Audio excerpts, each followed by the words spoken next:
Achama harka fuunee kabajamtoota hordoftoota chaanalii Shime maan lammaffaa baga nagaadhaan dhuftan chaanalii kanarratti viidiyoo upload gochuu gadhiisee xinnoo bubbuleetiin jira kun dogongoroota Yutubaroonni ittiin hin guddanne keessaa tokko isa raawwadheetiin jira baga nagaadhaan dhuftan hundumaafuu viidiyoo har'aa keessatti Yutubaroonni keenya maaliif guddachuu akka dadhaban maaliif chaanaliin kee guddachuu akka dideen sitti muudhaaf dhufee akkasuma immoo namni afaan oromoo dhageessan hundi keessan yoo dandeessan please video kana hanga xumuraatti dhaggeeffadhaa akkasumas immoo share gochuu hin irraanfatina mee maal isinirraa tuqa share gochuun dhiifama guys guyyaarraa kana wanti dubbachuu barbaade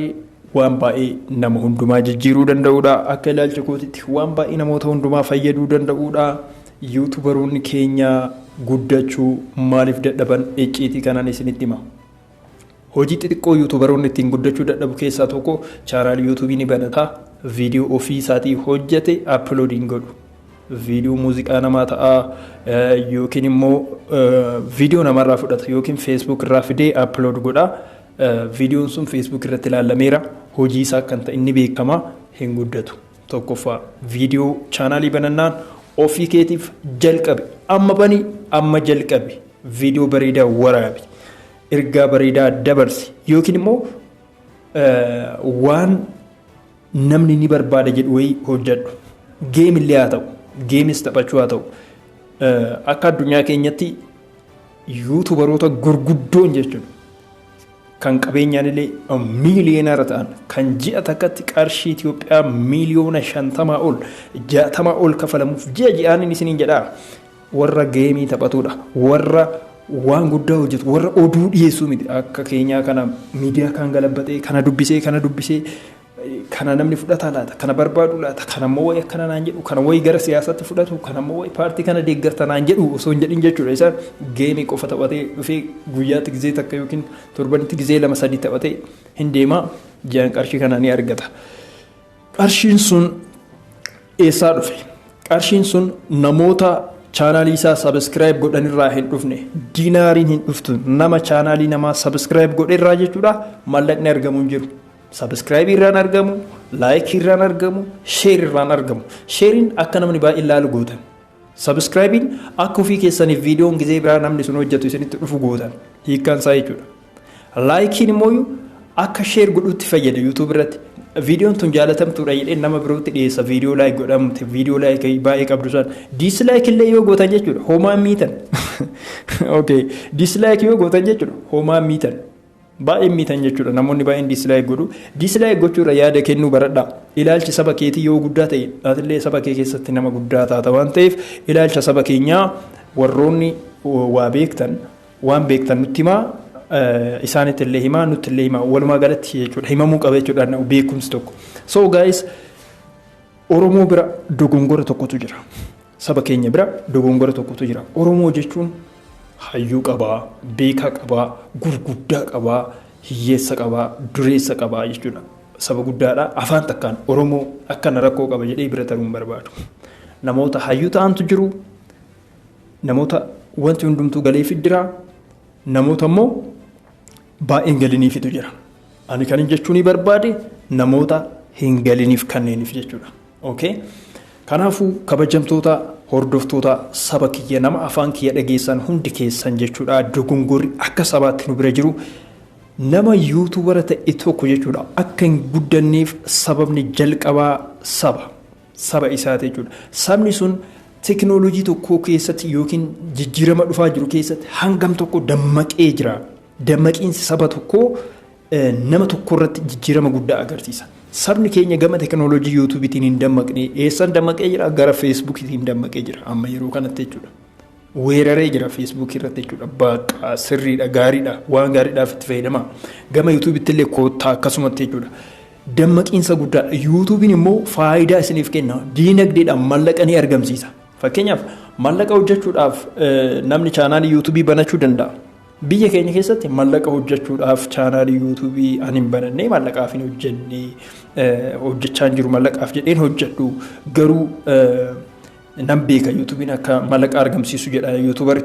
tokko immoo erga nu yuutuubii irratti hojjechuu jalqabeen yuutuubiin mallaqa akka argamsiisu baradhee dhagahee jedha okay dhiifama naaf godhaa hin amanuun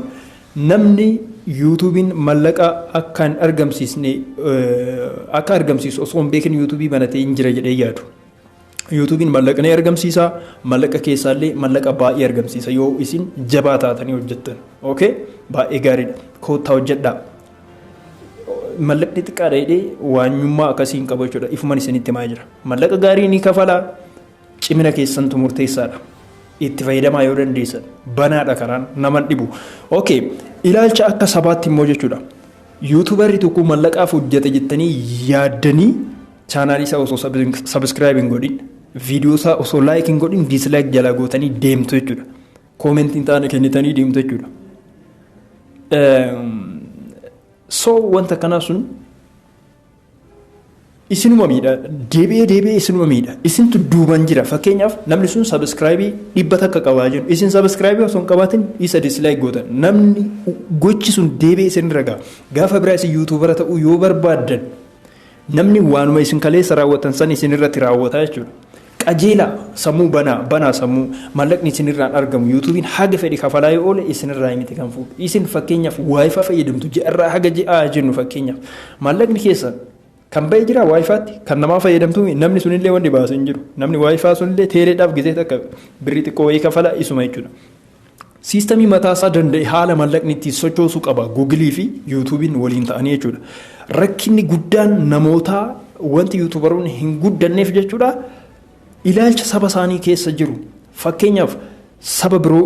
laala YouTuberoota saba biroo laalaati waggaa har'aa chaanaalii YouTubera tokko viidiyoo upload godhee ji'a tokkotti waggaa tokkotti hagam tokko laalamaa viidiyoon tokko amma maalirra jiru jijjiirama agarsiisaa jiru keenya hoo maalirra jira keenyallee jijjiirama agarsiisaa jira waan ifa jiru agarsiisaa jira garuu nutu caaluu qaba ture. Fakkeenyaaf amma saba Tigrootaa yoo kan laallu ta'e viidiyoon isaanii upload akkuma godhanii nama baay'eetu laala yeroo isaan live seenaa nama baay'eetu itti duudee laalaaf isa gargaaruuf miti by the way online waan ta'aniif bananii jiru sammuu isaanii banaa godhaniit on ta'anii jiru online eeguu jechuudha gama YouTube kanaan namni akka baay'een sobne sobus baay'een sobu hin dhiyeessa jechuudha irratti xiyyeeffatee hojjeta jechuudha Facebook irratti waan ma fedhe yoo barbaade muuziqaa banee makiinaadhaan karaarra gazee galu live ta'a muuziqaa isin dhaggeeffachiisaa deema jechuudha maaliif faayidaan qabu waan ta'eef jechuudha Facebookin YouTube irratti garuu of eeggatee ergaa isaa dabarsee kastaamarii isaa yookiin subscriberoota isaa seeftii godhaaf jechuudha waan isaan barbaadan dhiyeessaaf jechuudha keenyallee ni dhiyeessu rakkoo inni qabu itti himaa kan sanii achi immoo birriidhaaf hojjeta jettanii sammuu keessan keessatti hin qabatana birriidhaaf illee yoo hojjete maal rakkoo qaba haa hojjetu malee hojii gaarii hojjetee haa fidu malee haa argatu maal rakkoo qaba keenyuma miti keenyuma waan ta'eef jechuudha haa jabaatu jechuudha akkasitti fudhadhaa YouTuberoonni immoo yeroo viidiyoo hojjettan yeroo viidiyoo upload gootan chaanaalii yoo bantan jechuudha viidiyoo babbareedaa upload godhaa chaanaalii bannaan viidiyoo nama upload hin godhinaa keessan qofa upload godhaa kontentii namaa ittiin galchina yookiin wantoota akka saawundii garagaraa kanneen kan nama biroo ittiin galchina keessan moo fayyadamaa ergaa gaarii dabarsaa sodaa keessan galina humaan sodaatina gisee hojjettan viidiyoo firii ta'ati hojjedhaa yeroo viidiyoo hojjettan jechuudha dogongorri biroo jechuudha viidiyoo har'a upload gootan daftanii deebitan viidiyoo biraa hojjettanii deebi'uudhaaf kun dogongora guddaadha har'a upload gootan borullee upload godha iftaanillee upload godha yoo dadhabdan torbanitti yeroo 3 yoo xiqqaate viidiyoo upload godha inoo chaanaaliin yookaan immoo yoo isin viidiyoo addaan kukkuttan channel frozen waan jedhamu views frozen kan jedhamu rakkoo akkas jedhamutu isin qunnama namni subscribe isiniif godhisuun isin viidiyoo biraa upload gootanii nama san ofitti akka deebi'u hin goone fakkeenyaaf akka deebi'ee chaanaalii keessanirra naanna'u hin goone jechuudha akka isin ilaallu hin goone jechuudha kanaafuu chaanaaliin keessan maal ta'a qabbanaa deema namarraa fagaachaa deema namoonni chaanaaliiwwan hedduu subscribe godhu guyyaarraa guyyaatti jechuudha subscribe godhaa laalu keessan immoo kan duraan subscribe godhame waan ta'eef irraa fagaachaa adeema jechuudha okay akkasii jechuudha kanaafuu viidiyoo daftanii upload gochuun baay'ee barbaachisaadha kan sanii achi immoo yeroo ammaa kanatti jechuudha akka nama tokkotti hojjedhaan jedhanaati of ta'ati hojjedhaa waan barbaadan hojjedhaa okay fakkeenyaaf amma muudii namoonni tokko qabatan prank yoo ta'e amma fakkeenyaaf prankii namni tokko hojjetu tokkollee gara biraatitti isuma irra deebi'ee hojjeta akka ibaluutti takka ati hojjetti namni achitti argee dhufe sun si beekaa jechuudha kanaafuu baay'ee iddoo siin kennu jechuudha ati irra taphachuu dandeessa fooyyessuu dandeessa garuu baay'ee wanni siin kennu jechuudha. Osoo creator taate osoo ofii keetii waa uumte yookiin immoo kan faranjootaarraa jijjiiraa maal rakkoo qaba kan faranjootaarraa yoo jijjiiraatii hojjedhaa erga nama bashannansiisi erga nama fayyade viidiyoo biraallee jijjiiraatii kan faranjootaarraa gara keenyatti hiikaatii hojjedhaa homaa rakkina hin qabu hojiidha mirga keessa. Yuutuubarri maal akka ta'e beeku kan sanii achi sabni keenya immoo biyya biraatti geemiyyuu taphatanii mallaqa guddaa argachaa jiru waan ta'eef hin cinqinaa yuutuubara maal rakkina qaba. Fataa jedhee hojjetu haga danda'ee hojjetu waaw jabaadhu jedhaanitti biruma taraaf laafallee haa ta'u jechuudha. Akkasitti jabaa ta'aa deema jechuudha. So ijoollee xixiqqoo miliyoonara ta'antu jiru yuutuubidhaan. Mallaqni yuutuubiin yoo namaaf kafale haa kaffalu kaampaanii dureessa waan ta'eef siistamii mataa isaa danda'e qaba waan ta'eef haa kaffalu warra mallaqa argatanitti illee wannan godhina kun amala badaadha waan akkasii waanyuun waan akkasii jechuun gaarii miti. Okay? Kanaan achi immoo jechuudha namoonni baay'een xiyyeeffannoodhaan yuutuubaroota keenya kuffisuudhaaf hojjechaa jiran ni jiru. Okay? Kuffisuudhaaf jechuun ofiillee guddina hin qaban ofii isaaniitti chaanaaliin isaanii baay'ee daka jira yuutuubarootaa baruufi baay'ee daka jira waan nama biroo hojjetu waan namoota biroo hojjetu jechuudha. Fakkeenyaaf chaanaalii sabskraayibii xixiqqishuu qabu qabatee waan nama biroo wanti inni hojjetu sun badaa nama biroo haasa'a jechuudha. Wanti sun si kuffisa maaliif akkamitti beektaa? Fakkeenyaaf wanti yaa namni badaa hojjete haa jennu namni ana sabskraayib godhee jiru sirra ni caala haa jennu. Namni sun yoo xiqqaate Shime irraa waan baay'ee barachuudhaaf waan baay'ee dhaga'uudhaaf odeeffannoo dhaga'uudhaaf sabskraayib godheef sibiratti gaafa dhagaye sabskraayib siif godhee yoo jiraate sirraa kaasee deema. Maaliif